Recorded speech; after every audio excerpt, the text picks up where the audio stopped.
Did you just say you run the first 200 in 21 seconds? Yeah, sub 21 seconds.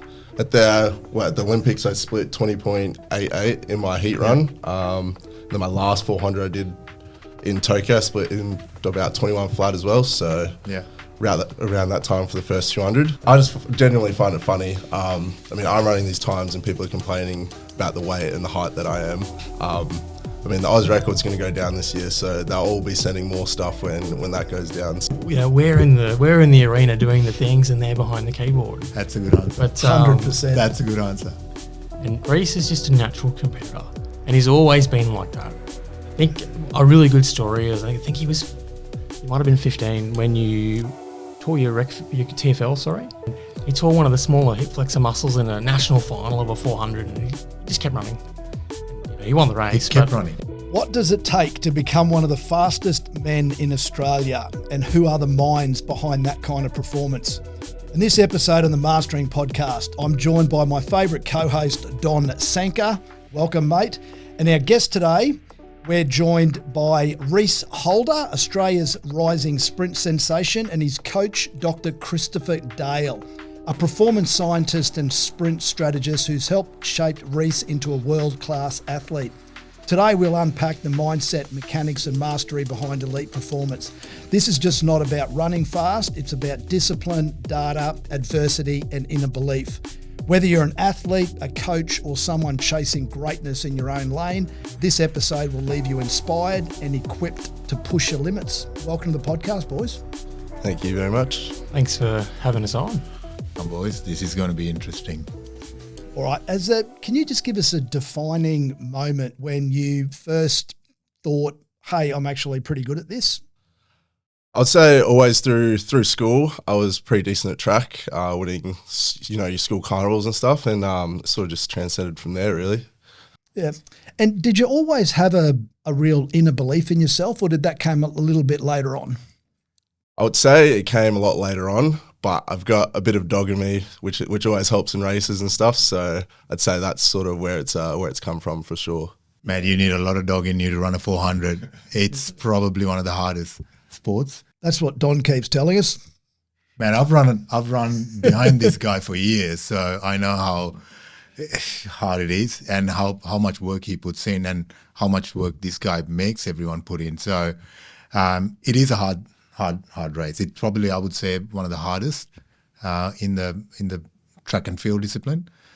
Probably a toss up between it depends on who runs each event. They'll tell you theirs is the hardest, but yeah, the 400, the 800 or the 400 meter hurdles, it's probably vying for the gold. I've tried 2 out of the 3. So you're going to step it up to the 800, are you? Might find some success there too. Yeah, I don't probably think not. So. No, but yeah, I think it's between those 3 events, and it's all of them are hard really at the elite level. There's no easy events. But what makes it so hard? Like there's so many other ones that 1500 is longer, 200 needs, and the 100 meters needs so much energy, strength. What makes the 400 and the 400 hurdle? It seems like that distance. It's just the physiology. So it's the time duration of the event. So because we're sort of you're running at your anaerobic sort of capacity or peak power, that's when you start. I'm sure everyone, all the listeners out there have tried to do like a maximal 30-second run or a bike test, and you start to feel a bit sick, the legs go heavy. Well, the guys that do this event, they feel that before they hit the home straight, and they've got to keep going with that feeling. So you can imagine an 800, they're not running at the absolute velocity of these 400 meter runners. It's still pretty fast. So they're used to enduring pain. So what you're saying is that 30-second mark, that's when most people are experiencing that lactic threshold when you're going at full noise, and then you've got to keep that up for another 200 metres. Is that one of the things that makes it more difficult just from a layman's sense? Yeah. You sort of you're reaching the limits of that part of our physiology, and you really start to feel the burn. So it's more that depending on what event you do is how long it takes, but how fast you are as well means that, say, someone like Reece, he can sort of reach that 30-second mark at like 285-ish meters, where, I don't know, I would hate to see me try to do a 400. probably wouldn't be too pretty, and I'd probably feel the pain down the back straight. I want to see him hitting the 300 mark under 31 seconds. That'll be that. Oh, That's Darren Clark's he's broke the world record if he does that. But well, Darren Clark's at 31, right? 31.8. Oh, there you go. That's 31.8. It's the next target. That's the next target, Yeah. for Yeah, sure. nice. But yeah, to answer your question, Magnus, it's just that, depending on how fast you are, if the faster you are, obviously it's painful, but it's potentially less painful because you've got longer in that pain cave. So can I ask then, if you break down the 400, explain I actually want to hear it from you and from you from two different perspectives. I think it'd be good to hear the athlete perspective first, I think. Let's go for it. Breaking down. Yeah. So I'd say first 100 is just come out and push hard. How hard do you go? Like you got the starting blocks. 100 meters is go for your heart. Do you go that hard? No, not necessarily. I'd say it'd probably sit about the 90 to 92% around the first 100 and into the back straight, because I've been going through the first two is at about 20 sub 21 at the moment. And my PB for the 200 currently sits at 20.4. So I'd say probably around that 90%. Did you just say you run the first 200 in 21 seconds? Yeah, sub 21 seconds. At the Olympics, I split 20.88 in my heat run. And then my last 400 I did in Tokyo, I split in about 21 flat as well. So around that time for the first 200. And then you get into the back of the top of the curve. Try keep everything together, momentum through the curve, and then just, I guess, everything breaks loose for that last 100, and just try to hold on really, and keep everything stacked underneath you, and just push really. And put it into perspective, majority of people can't even run a 200 at under 21 seconds.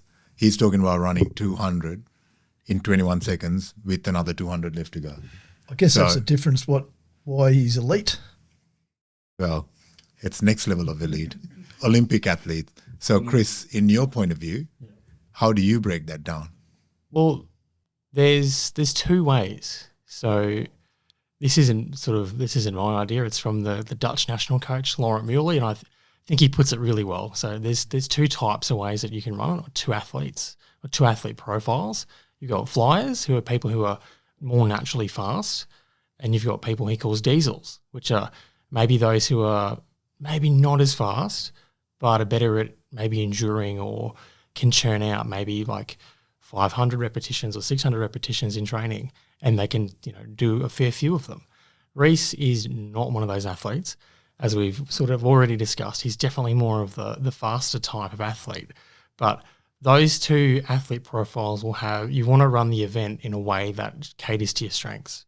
So a flyer, using this sort of categorization, so what Reece is, will run faster through the first 200, and they'll hit fatigue potentially a little bit earlier, but their goal is to be further in front of the competition to then hold on, whereas a diesel is maybe a little bit more conservative through the first 200 and lets everyone maybe go away from them, and then sort of maybe will reel them in that last 200.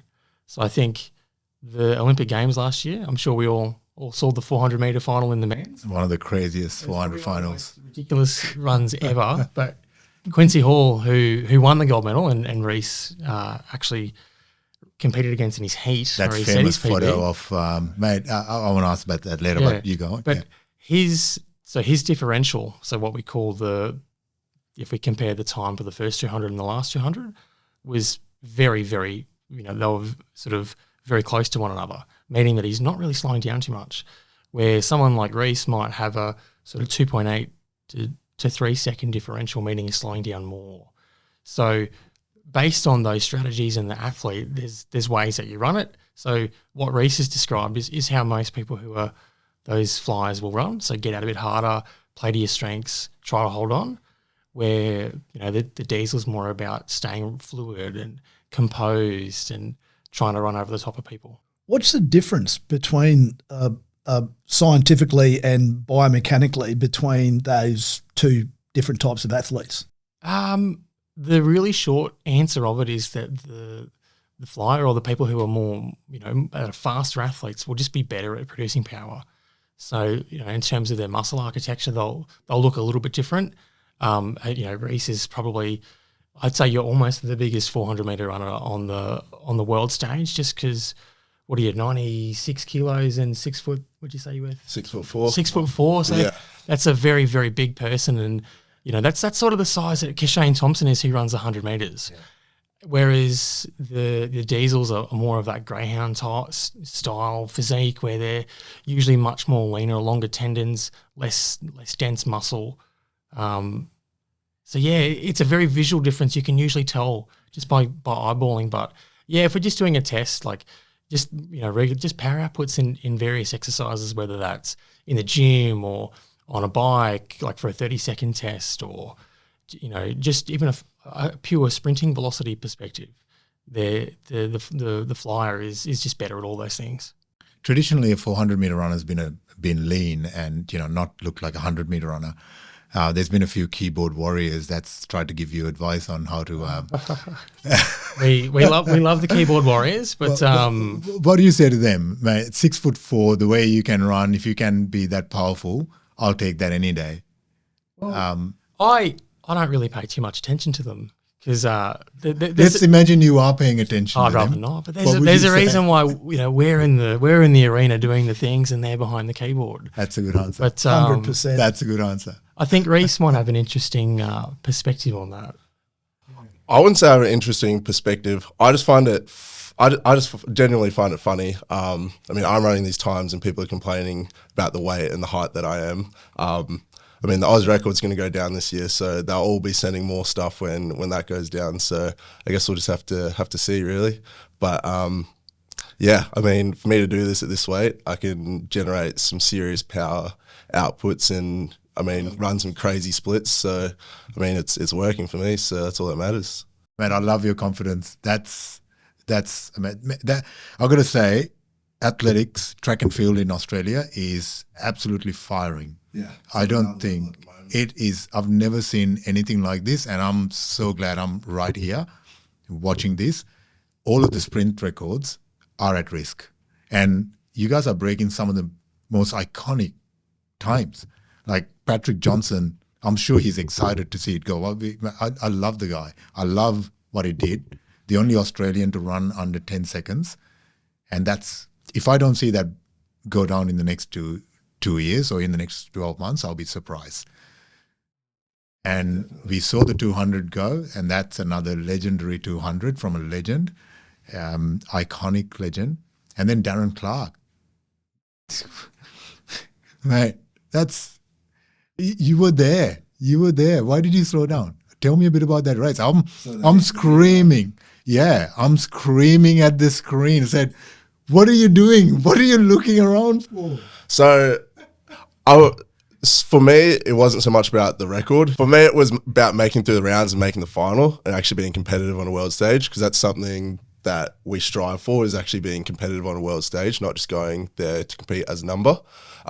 So the idea behind why I slowed down was I knew that I just had to be top three to make it through into the semi-final.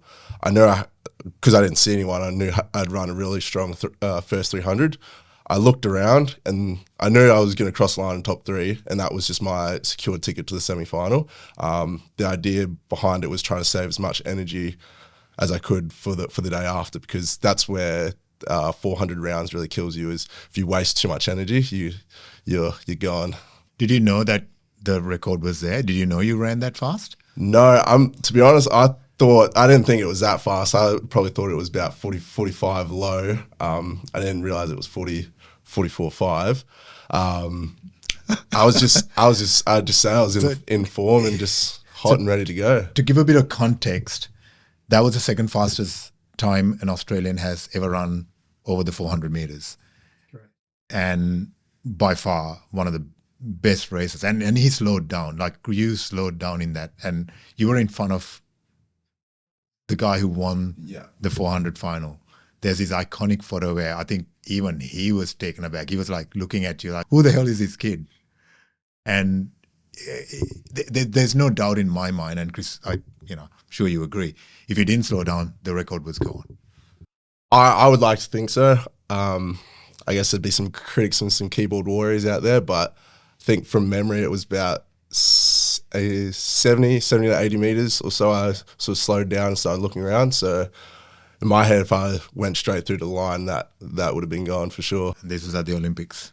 I think it's great, mate. You just keep doing your talking on the track and let the keyboard warriors do their thing. Definitely. I want to touch on sacrifices because I don't think a lot of people really fully understand what you have to miss out on to be a elite professional athlete. So can you just give us a little run through what a typical training week looks like for you and some of the things that you have to say no to? So a typical training week for me is Monday, train on the track Monday, Tuesday, Thursday and Saturday. So it's about 9 till 11. I'm normally on the track at about 8 to get ready for training and get my body moving and make sure it's okay. And then so Mondays and Thursdays we have gym straight after training. So I typically finish about 1 o'clock. And then that's more sort of it for training wise, but every day after training, I'm normally working or got uni on because for me, track doesn't pay my bills and I have to still work, but it is what it is. And then on top of that, you still have your like ice bath, sauna, recovery sessions, just general rolling and stretching and triggering and stuff like that. But sacrifice is probably just a lot of time and a lot of you don't see your friends as often as you'd like, and there's a lot of events and stuff that you always have to say no to. I mean, I don't go out and drink every weekend, but I would say there's a lot of sacrifice. Got to put potential career on hold. I'm currently only doing one subject at uni, so uni's prolonged a long time. But yeah, I'd say there's definitely a lot you got to sacrifice for it. With a bit of luck, if anyone's listening out there that wants to sponsor this young man, then get in contact with us. We'll touch on the sponsorships and some of those sacrifices and the financial side of it a bit later on. The thing I want to touch a bit on, Chris, like we talk about the athletes sacrifice all the time. Mm-hmm. The people that don't get the recognition are the coaches, especially in Australia. Like you've done a PhD. You've done a master's. You've done a master's. Sorry, corrected. You've done a master's. You're an I don't have time for a PhD. With everything you're doing, you're an exercise physiologist. You've done your master's. You know, you could well and truly go into allied health and make a shitload of money, but you choose to do this thing where you don't get you're not in front of the camera or get the recognition. You're in the background. So why? That's a good question. I don't know. And what are the sacrifices you have to make as a coach? I think I've got a bit of a controversial opinion about whether with sacrifice is I actually don't think it's a sacrifice. What I think it is just me being very selfish in choosing to pursue my interest at the potential, I guess, being more because I'm a registered osteopath, so I could earn a lot more money if I was working full time in a clinic and doing what osteos do. But I choose to not do that so I can pursue my interest and something that I think that I'm much better suited to or more adept to with the way that I think about things and my problem solving skills. So I don't think it's a sacrifice that I do that. I think it's selfish that I choose to do this over other things. But to answer your question, Don, a lot of what I do behind the scenes for Reece's success so far and the other athletes that I coach is just a lot of people see the success that they're having now, but a lot of the seeds that we planted for this were done sort of 5 years ago, 6 years ago, and then me as a coach, like I think I had to work this out for an Instagram Q&A that I did earlier today, and I think I've been coaching for about 18 years, and I'm only 34, but I started as a development coaching kids and like learned to play athletics sort of stuff, but it just takes time, and people see the results now, but it started I didn't start coaching to do this, it just happened. but it's the process of getting involved in it and learning how to coach and learning how to work with people and finding your interest and, you know, the tough questions that stubbornly I want to answer. What did get you started in coaching? So my mum, Sharon, she's sort of always been involved in athletics. So my One of the legends of Queensland athletics. My great grandparents actually, they're from Victoria. So they're from Box Hill, and my great grandmother actually founded the women's athletics part of Box Hill Athletics Club down there, and the gym and the pavilion's actually named after them. So like my family has been around the sport for a long time, but when I was, I can't even remember how old I was, but we were involved in little athletics. You know, I got involved because my older brother went and did it, and I just happened to go. And then because I was around it, I enjoyed it and I wanted to do it. But then my mum got involved in coaching because some other kids at the centre wanted to coach and asked her, you know, could she help them out because they heard that she used to be an athlete. So she got started in coaching not because of us, her own children, but just because of being around it. And then I got injured. I fractured my leg. I think I was 16 or something, and then I got roped into coaching the 8-year-olds for something to do because I couldn't train. And then, you know, I guess I caught the coaching bug or something, but yeah, and it just started from there. And, you know, one thing led to another, and I stopped competing myself because I think I was 26 or 27 or something. And what events did you compete in?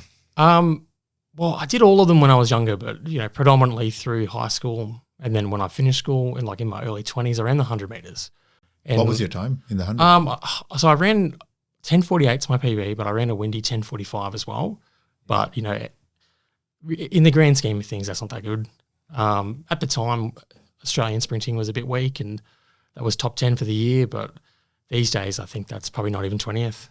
Realistically, though, there'd be less than 5% of the population could run 100 under 11 seconds. Yeah, I don't know the exact numbers, but it could be pretty quick. It could be close. But you know, the levels of performance that we're talking about with the athletes that I actually coach is like, I don't even know the percentage, but it's such a small fraction of the population. It's the elite of the elite, and like, you know, there's 8 lanes or 9 lanes on a track, and there's 90,000 seats for a reason. So that's why I stopped. That's a great way to put it. Potential. What did you see in Reece? What are the little things, like just touching on what you just did? So the elite of the elite, how do you try and identify what are the little qualities? I think probably the biggest one is just like the mental aptitude and being able to handle misfortune and handle things not going your way. Because, you know, you can try to teach it, but I think a lot of it is inherent. And Reece is just a natural competitor, and he's always been like that. I think a really good story is I think you might have been 15 when you tore your TFL. Sorry. Yeah. Is you 15?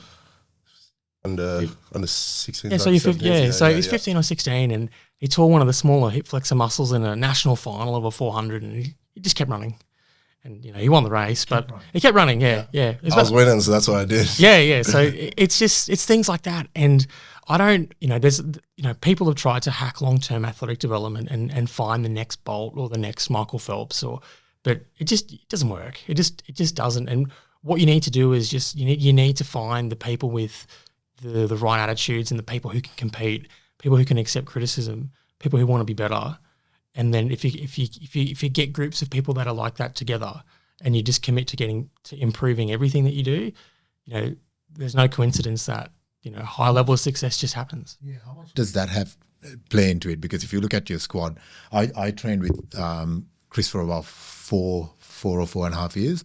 I still train with him in my strength and conditioning, and he's also the person who keeps me in one piece whenever I fall apart. So I've gone back to running 400 hurdles again, one of those tough ones at my age.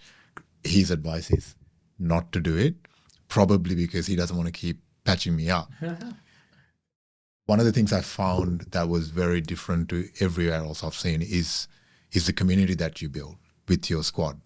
It's very different, and there's a very discerning sort of a way you do things. How much do you think that builds into the performance of each of the athletes? Because Reece is not the only world-class athlete you've got. Yeah, I'm very, very fortunate, and I think Reece, we've got a few athletes. So we've got in the 400 meters, we've got Terrell Thorne. So he's just turned 18, but Terrell. How good is that kid? I met him he was 15 when he first came? 15 or 16. So Terrell is silk. He's smooth as silk. Yeah. So Reece, as we just mentioned, he's just come back from the World Relay Champs in China, and the Australian teams qualified all of the 4x4 teams for World Champs, which is just a huge effort for everyone involved in the event. But so obviously Reece was in that squad, but Terrell he's at 18.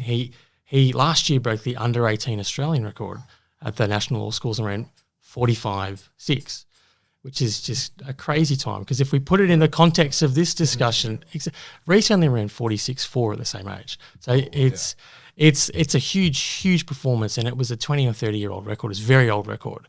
But he's also in the group, and he doesn't train like Reece does, but he's around the group, and he's in the environment that we're creating. I've got Ebony Lane, who's a 100-meter sprinter, who was in the women's 4x100 meter squad for Paris. She wasn't selected to compete, but was the lead-off leg for the team that qualified for the Olympics.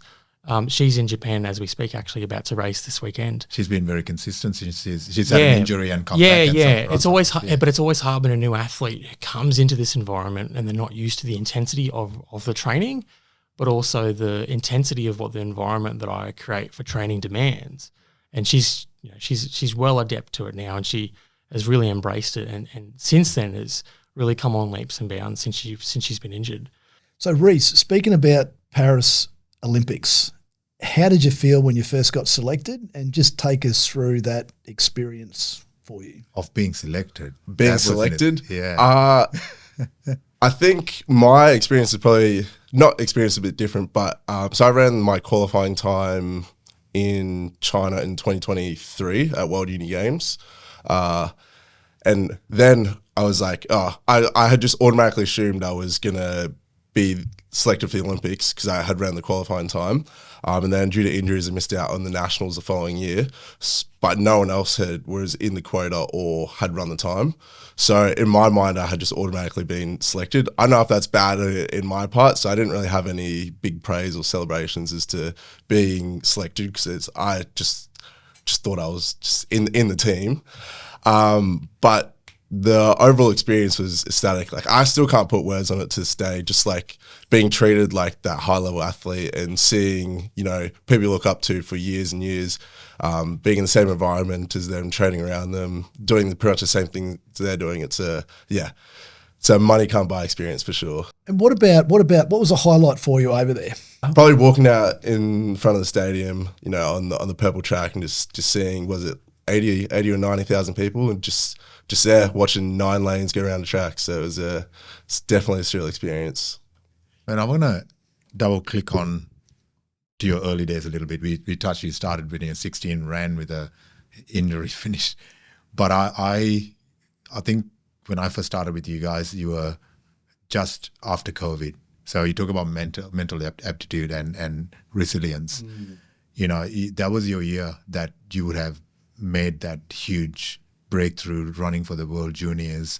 That's a righteous path. I think like a lot of people downplay the impact that these 2 years had on a lot of athletes around the world.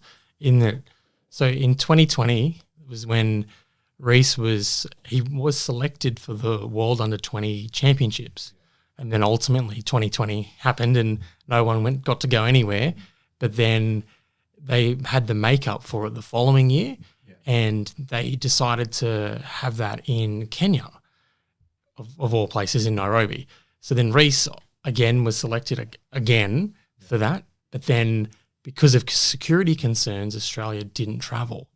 So Reece was selected for 2 under-20 teams that would have created a performance environment for a very big performance because of his, competitive nature we've already discussed. But he didn't have that. So that not just him, but a lot of athletes got put back a year or two in their development because of it. Yeah, if you look at Terrell, Gwad, and even Vazala from South Africa, all of these boys, that last World Junior Games, that was their breakout moment. Like all of them, that created that environment, right? Like missing that, coming out disappointed, like it's not being, as you said, selected once, selected twice, and still couldn't get there.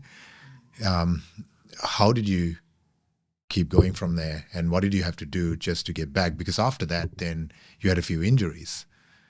I'd say, obviously, it was pretty gutting. Being selected twice, for a world team, and they didn't end up sending a team. So it was gutting. But I think just because the nature of me being a competitor and wanting to, run fast times and race people, that's probably why I stuck to the sport, because I think I did see something in myself where I could go further and really be pushing people on the world stage, which is what I want to do. What was the other part to the question? The injuries that came after that, did that play a part in what happened after that for the next couple of years? I wouldn't say that. No, I wouldn't say it played a part. Injuries happen as an athlete, Mentally as unfortunately. well, psychologically, like how did it all sort of play into the next couple of years? So was it 2022? Was it back and knee? Yeah, it was. You had And I remember. Yeah, it was in the gym. Yeah. You had the hyperextension issue. Yeah. So I had a back injury and a knee injury in 2022, which are pretty bad injuries for me, and I still have some ongoing pains for them. But I'd bring it back down to why I'm here to race in the first place is just I feel like my mental strength is just there, and my competitive nature is just there, and I come back stronger every time because it just fuels a fire that I just want to come back out on the track and just race. I'd say that's purely it. We touched on with the last guest, and it was this really deep inner belief. He's a very spiritual person, very connected to the inside. Do you feel a little bit of that as well with yourself, that the way that you are and that level of competitiveness is really coming from deep inside of just who you are as a person? I haven't really thought about it that way. I could definitely see. I could definitely see it. I'd probably have to go home and digest it a little bit and just see where this competitive nature comes from. But it's just always been the case. It's got to be coming from. It's got to be coming from inside. To become a 400-meter runner, right? Exactly. Because when you hit the last 50 meters, it doesn't matter how much technique and everything you've taught. If you don't have heart, that last 50 meters is all you. Okay, it could be the difference between first or last. Yeah, 100%. So you mentioned that injury back knee. What's been the most significant setback that you've had so far in your career? I would say they're probably all equal, to be honest. A few hamstrings, and knee in the back. I'd say none of them were worse than it's any more of the others. that they're all equal, because not to answer for you, but because each time that he was sort of getting momentum to do something again. So like 2020, don't travel. Okay, pick yourself up, requalify, don't travel. Okay, I'm going to get ready. 2022, Oregon World Champs, gets injured, hurts his back. Okay, next year, 2023, World Unis. Oh, I actually get to go to Europe this time. He actually gets unleashed on Europe, and he gets to run somewhere else that's not Australia. I want to dig a little bit deeper into this, but I think we're going to need another episode, because one of the things you talk about, the injuries and the fact that you weren't answering for him, but you're probably more qualified to answer on his behalf, because I think there's a big correlation between the injuries, the recoveries, to be able to come back and run the second fastest time. In my opinion, probably the fastest time if you didn't stop halfway through the race. Not halfway, 75%. I think it has a lot to do with your way of training. I think there's a huge resurgence around this. There's a lot of data available, and there's a huge quantum shift coming in how training is done. And it's been led by very few people that understands how to interpret some of this data. And I want to tap into that a little bit more and understand your coaching methodologies. And also the other part is having that medical background that makes you understand the human anatomy a little bit more deeper than an average person. I've got a maths degree, but this guy is probably one of the best analytical minds I've ever met. I wouldn't challenge him on trying to make sense of data. That's how crazy it is. I want to deep into it. If you're up to it, love to get you guys back again and sit down and go deep into it. I think we're going to run out of time for this session, but you've got a few quick fire questions. The fastest time over 400 metres, where were you? Paris. One thing every day to keep you sharp. Practice discipline. Favourite recovery tool or method that you use? I reckon recovery boots for sure. I'll have to throw this one at Reece again. Worst training session you've ever had? Anything over 400 metres. Actually, anything over 320 metres. Would you agree? Uh, That is worst training session? yeah, probably from the carry on, yeah. The 500s you haven't done in a while. I don't know if you're he doesn't back to make it, he doesn't make 500 Yeah. Nah.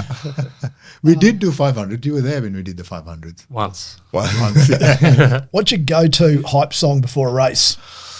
Oh, probably a bit of trap. Definitely trap at the moment. No go-to song, just a set playlist. I think every athlete has a set playlist. Chris, what's your biggest influence in life outside of sport? Being well read, because I think if you read from a variety of sources, you can draw on them from different perspectives to solve problems. Well said. And Reece, if you weren't an elite athlete, what would you be doing? That's a good question. Probably just vibing out, living life. Mate, I love your honesty. 22-year-old literally. answer that one. Yeah. Yeah. And Chris, what's the hardest part about being involved in performance sport? When results go not the way you think. So poor performances, even though you may have prepared to your best. Your guilty pleasure food, Reece. Oh, pastries. I love pastries. Mate, Paris would have been heaven. I was there after. I was into everything. One belief or quote that you live by, Chris. Probably discipline equals freedom. Oh, hold on. I want to ask Reece, do you have a quote or a... I wouldn't say I'm too much in the quote space. Keep vibing. That's it. What do you say to yourself on days where you don't feel like training? I just look at the result of what I want to get out of each year. It's normally a major champs or like a time or something I want to run, and just remind myself that I need to do this to get to where I want to get to. And every day sort of counts. So there's those little 1%ers. And Chris, what's a trait every athlete must possess to be successful? Belief and hunger. I don't think you can have one without the other. Fantastic having you guys in the studio this afternoon. Thank you very much for your time and insights, and mate, all the very best in up and coming competition. Thank you very much. Thanks for having us. Thanks, mate. It's been great. Thank you. Yeah. Hope you enjoyed this exciting episode of the Mastering Podcast. If you got value from today's conversation, hit that subscribe button now and share this episode with a friend. Until next time.